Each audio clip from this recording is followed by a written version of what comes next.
కొంచెం వాటర్ పోద్దాం. కొంచెం వాటర్ పోసేసి దానిలో బెల్లం వేసుకున్నామండి. పంచదార కన్నా కూడా బెల్లం అయితేనే టేస్ట్గా బాగుంటుంది, టేస్టీగా ఉంటుంది. హెల్దీ పరంగా కూడా బెల్లమే మంచిది కాబట్టి నేను బెల్లమే యూజ్ చేస్తూ ఉంటాను. దీనిలో ఒక 3 యాలక్కాయలు వేసుకుందాం. ఇది కొంచెం మిక్సీ పట్టాలంటే ఆరిపోవాలన్నమాట. వేడిగానే ఉంది ఇంకా, ఇది బాగా ఆరిపోవాలి. కానీ ట్రై చేయండి ఒకసారి, బాగుంటుంది స్వీట్.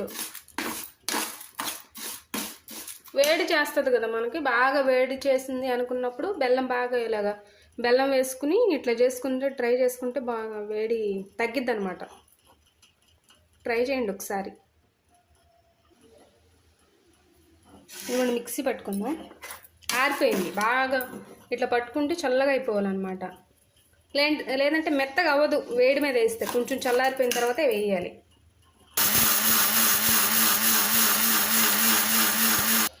ఇదిగోండి చూడండి, రవ్వలాగా వచ్చింది చూసారా? ఇట్లా రావాలి చిన్న చిన్నగా, మరీ పెద్దగా ఉన్నా బాగోదు. ఇలా చిన్న చిన్నగా,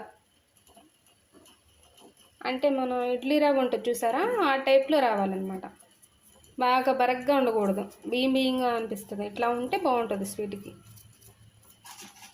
అవి బాగా మరగాలండి, ఇట్లా అవ్వాలి. అదిగోండి పాలు చాలాసేపు మరిగిన తర్వాత ఆ పాలకి కొంచెం సరిపోద్ది. మరీ ఎక్కువ వేసుకోకూడదు, గట్టిగా అయిపోద్ది.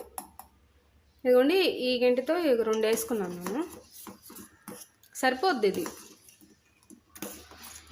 అంటే మనం ఎక్కువ తీసుకోవాలంటే ఎక్కువ పాలు తీసుకుంటే సరిపోద్ది. దీనిలో ఇంకా డ్రై ఫ్రూట్స్ అవి యాడ్ చేసుకోవచ్చు. మేము తినమండి, అందుకే యాడ్ చేయలేదు నేను. పిల్లలు తినరు. ఇంకొంచెం వేద్దాం.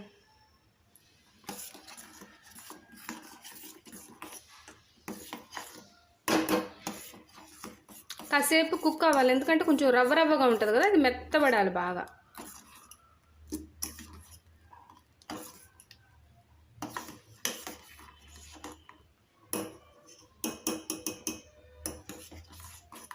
చూసారా ఇట్లా కనిపిస్తుందండి? ఇదిగోండి ఇట్లా దగ్గరగా అయిపోతుంది చూసారా? అట్లా దగ్గరగా అయ్యేదాకా ఉంచుకోవాలి. అంతా కూడా అవసరం లేదు,